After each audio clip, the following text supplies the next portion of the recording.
Am I audible? Yes.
So let's start the theorem.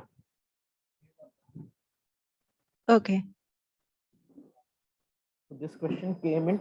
Uh, so first, let's understand what is mean value theorem of integral calculus. Okay, then we will do this question. Yes. Yeah. So uh, we want to discuss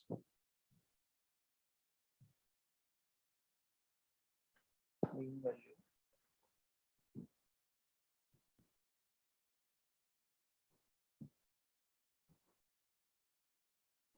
theorem for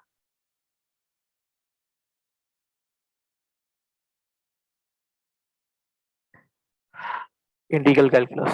This is a very easy topic. Questions are not very frequent, but some question has been asked. Okay. So what is mean value theorem for integral calculus? Let's say we have an integral a to b fx dx. Okay. Such that the function f belonging to a to b is continuous. This is very important. Continuity is very important. Okay. Is continuous. So for a continuous function in a to b, this integral, okay, there will be some mu belonging to like a to b such that your ab fx dx is equals to some f of mu f of mu times b minus a. Okay, this is the result. This is the result where your f of mu lies between the infimum, the supremum and infimum of the function. Okay, where small m and capital M are your supremum and infimum respectively. Okay, so this is the thing. That is your m is equals to minimum value of fx in AB, and capital M is equals to your max value of fx in AB. Okay, the proof of the theorem is not important, but I'm giving you some like why it happens. Okay, so what is integral? Integral is the area under the curve, right? Let's say this is a point and this is the b point, and there is a function sum like this. Okay, this is the function. So this is your capital M, right? And this is your small m, the minimum value and the maximum value. So if I see b minus a into the right, so your m into b minus a will be this whole area, right? This will be this whole area, right? And if I take only this much, okay, then small m into b minus a will be area of this rectangle, right? And intuitively you can see that the area of fx, that is if I divide this in small rectangles and sum all these rectangles, will always, can never be greater than capital M into b minus a, right? And can never be less than this. So it will always be equals to, so the summation of fx dx, that is sum of rectangles, will always be greater than m into small m into, greater than or equal to m b minus a. Okay, this is the thing. And what is so that is why we can take some mu such that f mu will always belong to this, and that is why this theorem holds that this equals to f mu of b minus a. You can directly take mu also. Okay, that is some value belonging to m into m. This is the mean value theorem for integrals. Okay, the this is single valued mean value theorem when there is only one function. Then there is a generalized form of mean value theorem also. Okay, a very generalized form of mean value theorem also, which is the, okay, let's write it like this.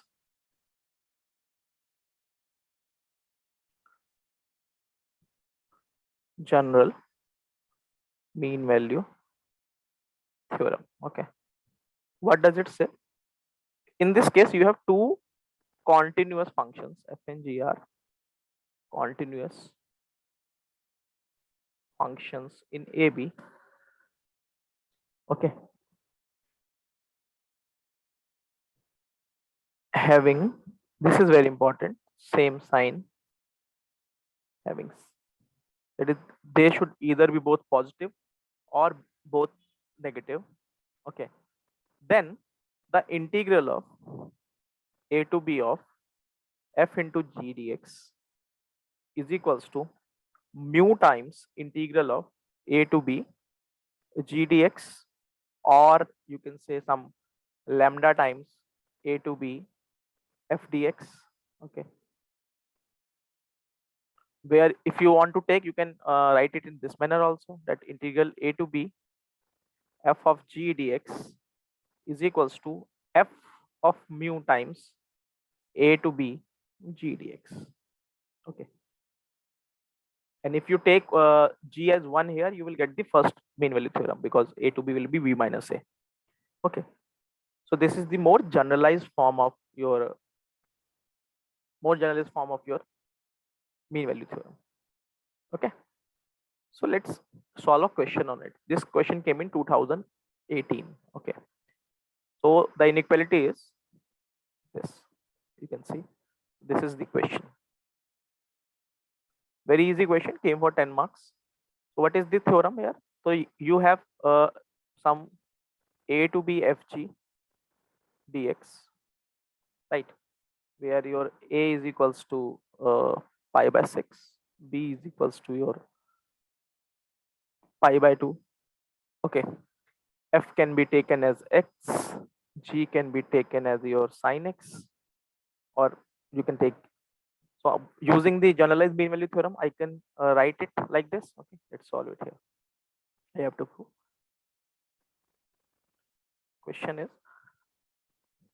prove pi square by 9, pi square by 9, and here you have 2 pi square by 9, and then you have a to sorry, pi by 6 to pi by 2 x by sine x dx. Okay, Now I will use the same generalized mean value theorem.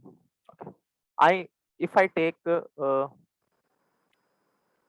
g as x and f as sine 1 by sine x. Okay.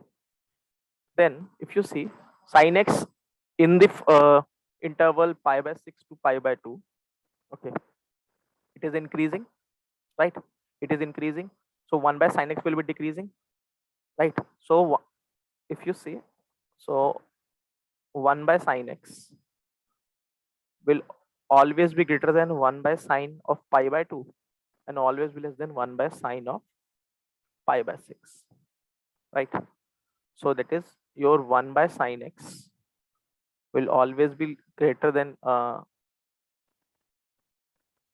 1 will always be less than 2, right? Because 1 by 1 by 2 is 2. So we get this relation.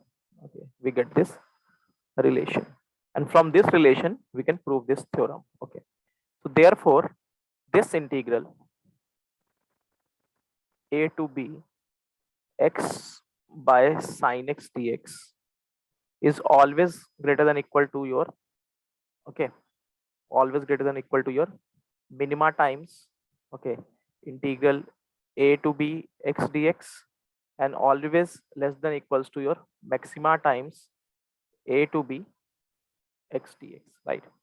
So this pi by 6 to pi by 2 x by sine x dx is less than equal to what is your maxima is 2, and integral pi by 6 to pi by 2 x dx.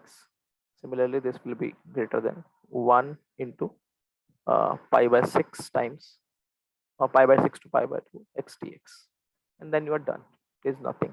Integration of x square, so here you will get pi square by 2 minus pi square by 6 greater than equal to the integral I less than equals to 2 times the same thing, pi square by 2 minus pi square by, well, pi square by 4, pi square by 4 by pi square by 36, pi square by 4 by pi square by 36. Okay. So if I solve it, what will I get? It will be 8 pi square by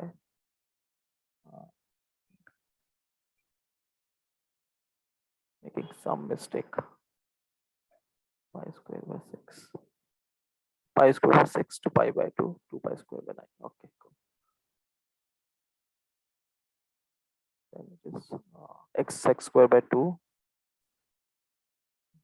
Okay, sorry, yes, I made a mistake. It is 1 by 2 because x integration is x square by 2. So 2 into 1 by 2, 2 into 1 by 2.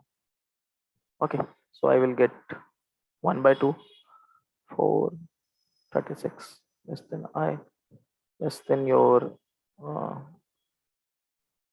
8 pi square by 4, 36. From this you get this.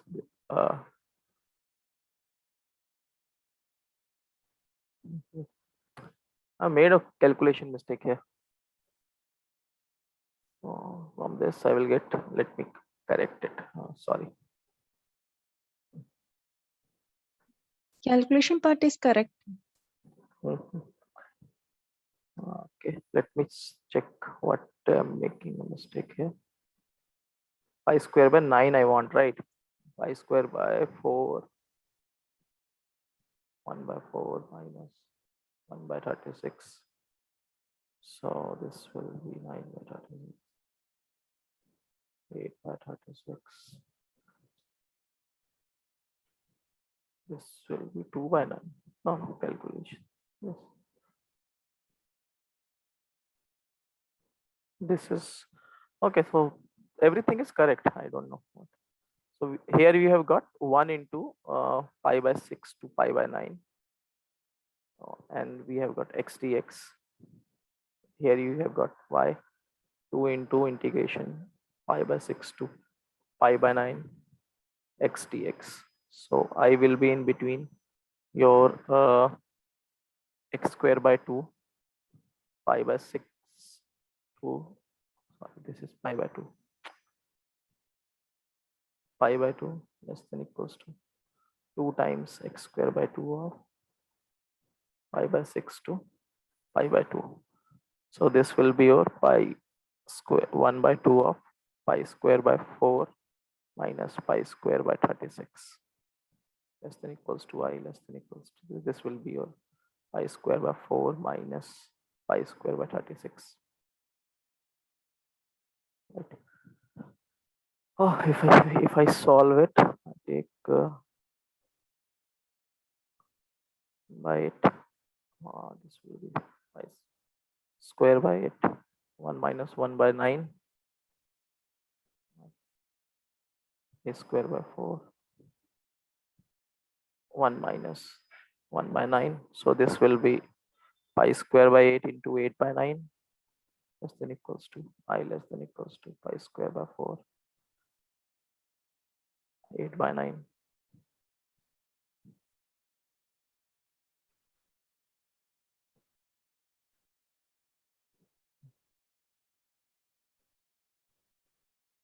Yes, so you can get it right. So I made some calculation mistake earlier. So this was a very easy question. Okay, the only thing that you have to see is you just have to pick a function and you have to see which function to pick as f, which function to pick as g, and you have to like build a relation. Okay, relation between the minima and maxima, and you will get your answer. Okay, so only this topic is not very frequent. Okay, this is not very frequent, but 1 or 2 questions has been asked in last 10-15 years. So you don't need to devote too much time on it, but you need to know the concept to the least. Okay, that is you should know that such concept exists. Okay, the mean value theorem exists. Okay, now there is a more like this was a very easy question. Okay, and we know that why it happens. Okay, so question can come like anything. So I can ask a question for you like prove that sine x upon x square dx, okay, is from, let's say, uh,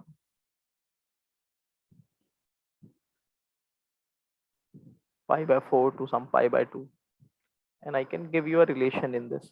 Let me look for a question. I don't think there's more questions from this topic. Let me check the PYQs.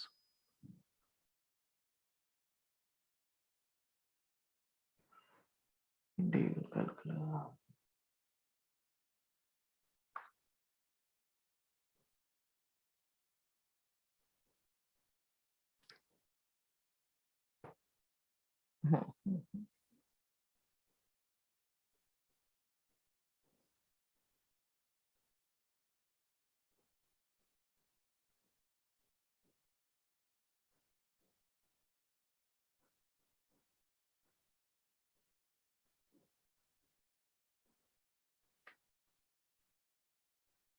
Okay, there are no questions. Okay, there are no questions other than this in last, I think, 10 years. Okay, you can check if any questions come. Let me know. Okay, then I will discuss a question with you. Okay, which doesn't belong to any topic particularly. Okay, so given that a and b are real numbers, okay, uh, such and a and b are greater than 0 and pq greater than 0, such that 1 by p plus 1 by q is equals to pq. Sorry, 1 by p into 1 by plus 1 by q is equals to 1. This relation is given. Prove that uh, AB is always less than or equals to a to the power p by p plus b to the power q by q. you have to prove this, and there are many ways to prove this. You can use calculus or you can use your general arithmetic, but how to prove this? Okay, that is a question. This question came in, I think, IFOS 2008 or 9, and thus IMS solution provided uses some weird theorem which you possibly cannot know. But this is a very easy question. You can use here your AM is greater than equal to GM inequality. We all know that for positive numbers, the arithmetic mean is always greater than or equal to the geometric means, right? This we know. So let's take, okay.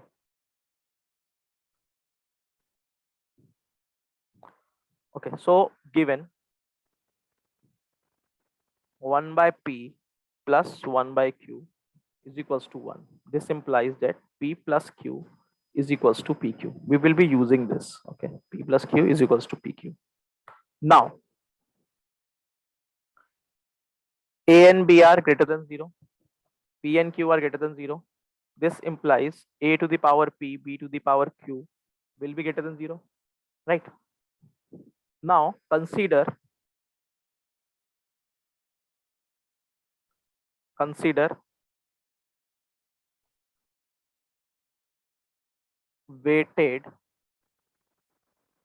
weighted mean of A to the power P, P to the power Q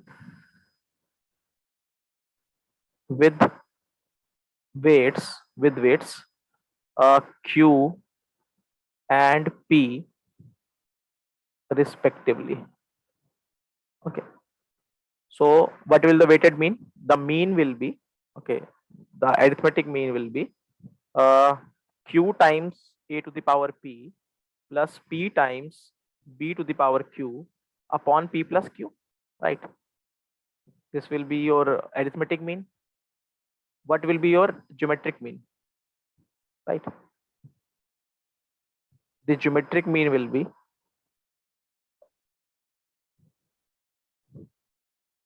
A to the power P to the power Q, B to the power Q to the power P whole to the power 1 by PQ. Sorry, yeah, 1 by P plus Q, right?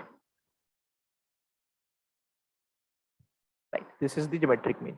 Now we know that P plus Q is equals to PQ from the relation itself. We know this. Put it in the equation, then AM will come out to be Q times A to the power P plus P times B to the power Q upon PQ, which is equals to A to the power P by P plus B to the power Q by Q. Similarly, your geometric mean will come out to be A to the power PQ, B to the power PQ, 1 upon P plus Q will become PQ. PQ will cancel out, it will be AB, right? It will be AB. Now we know that AM is always greater than equal to geometric mean, right? So from this, A to the power P by P plus B to the power Q by Q is always greater than equals to AB. Okay, so hence proved.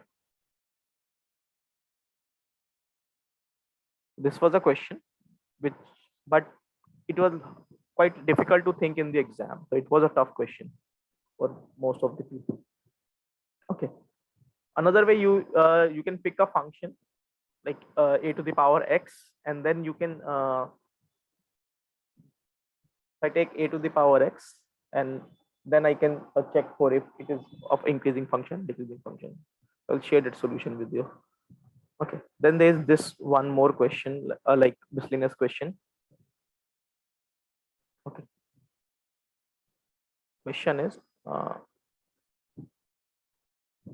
show that 3 to the power X plus 4 to the power X is equals to 5 to the power X has only one root. Okay, this is has only one root. So the intuition here that I can check is 3 to the power 5 by x plus 4 to the power 5 by x equals to 1, right?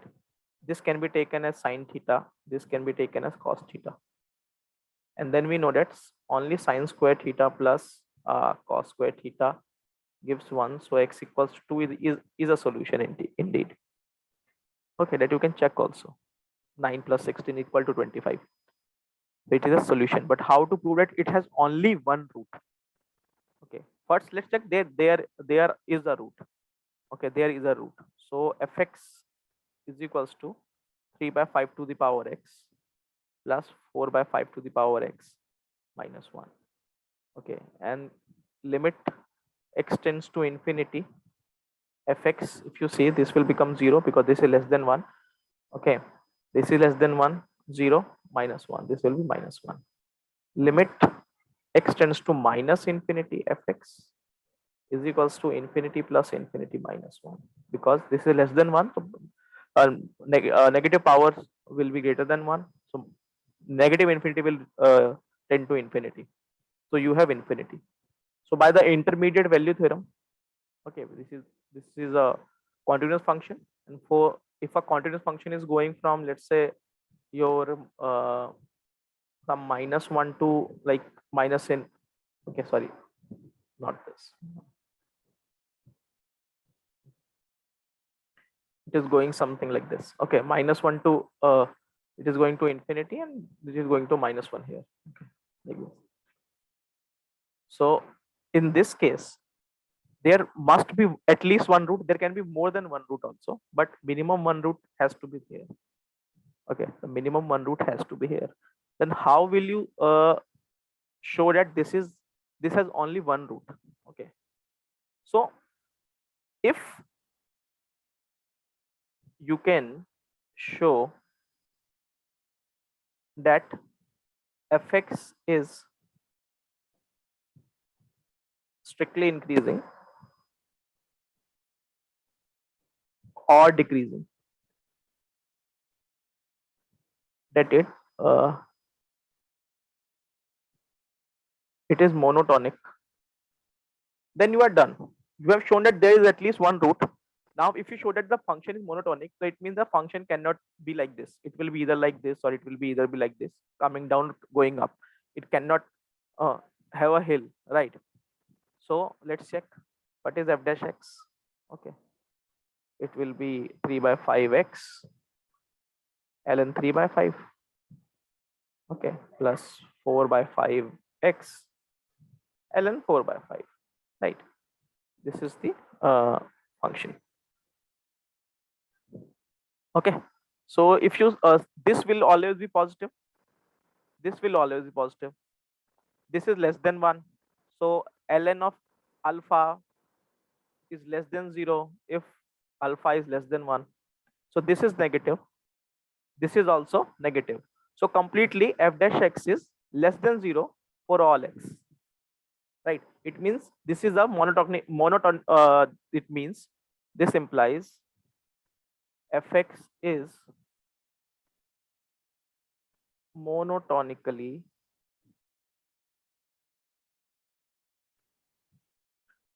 decreasing function, like, okay, so therefore there exists only one root, right?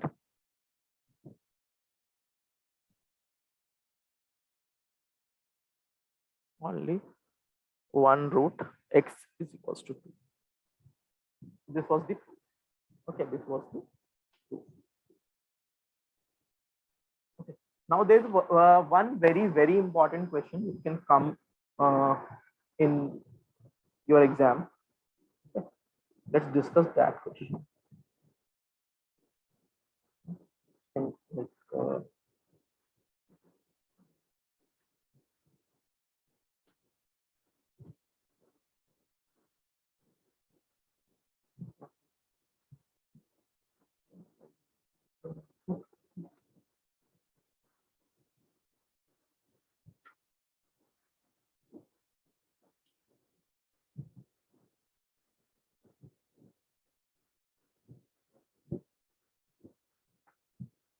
okay, so there is a form of mean value theorem, the third form. There's three, like, it is a to b fg dx can be written as some a to c. Okay, you can say some okay,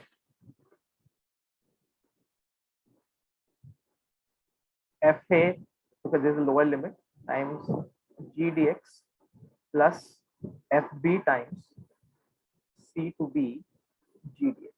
Okay, so this is a very particular question that you should mark up. Okay. So the question is, f is continuous in 0 to 1. Okay, we have to show that limit x tends to infinity 0 to 1 n of fx upon 1 plus n square x square dx is equals to pi by 2 f0, pi by 2 f0. So the solution that you should jot it down in your notes, and you should see it 2-3 times, because this is a very typical question. Okay, because you need to know how to break the integral. So n fx upon 1 plus n square x square dx is equals to, in this you will be breaking it as, okay, 0 to 1 by root n. Okay, 1 by root n is the whole function dx, plus then 1 by root n to 1 by root n to 1 the whole function. Okay, here you are taking f as 1 and g as the whole function. Okay, now by the generalized mean value theorem that we studied earlier, okay, by mean value theorem, integral 0 to 1 by root n, okay, n of fx upon 1 plus n square x square dx is equals to some f of mu times 0 to 1 n upon 1 plus n square x square dx, right, where your mu will lie between 0 to 1 by root n, right, 1 by root n. So if you integrate this integral, you will get your, okay, your f of mu will come out to be 10 inverse root n.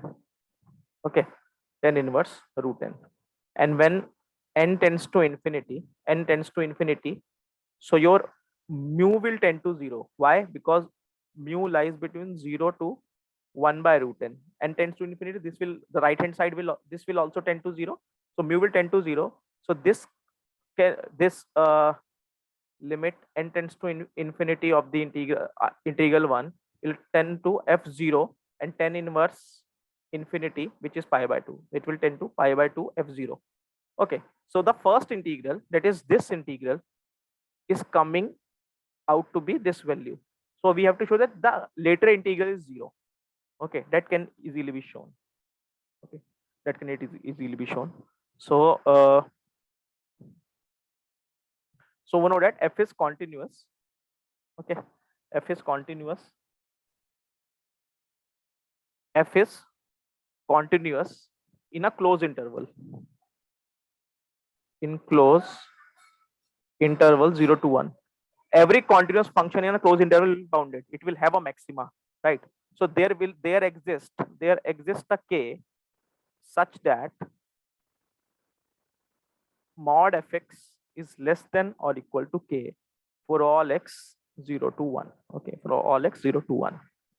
Now it means that the integral 1 by root n to 1 of n fx by 1 plus n square x square dx is equals to k times, okay, sorry, less than equals to k times 1 by root n to 1 n upon 1 plus n square x square dx. The same, I am again using the mean value theorem, right? So this is less than equals to k times, now take the limit n tends to infinity for this, 1 plus n square x square dx is equals to pi by 2 f0. right? And here, if you take the limit n tends to infinity, first integrate it. It will be your tan inverse n minus tan inverse root n. And when you n tends to infinity, this will be k times pi by 2 minus pi by 2. This is less than equals to 0. But a mod cannot be less than 0. So it means the integral has to be 0. That is 1 by root n to 1 n of fx 1 plus n square x square dx is 0. So from this we know that that this part is 0. Okay, the second part is 0. This is 0, and this is the first part is pi by 2 f0. This is a very typical question that you should note down. This has in recent years this question has not come in the exam, but this question can be seen in like 10 years back, like 2008-9 questions. This was a very frequent question because this is a very typical use of the mean value theorem for integrals. So that mostly questions are not asked from mean value theorems, but if they are asked like easy question, these type of questions can which was asked in 2018 can be easily done. Okay, you just have to find the maximum value and minimum value of the function and then compare, and in simple integration is there. Okay, and then this question is there. Okay, this question you should know at any cost.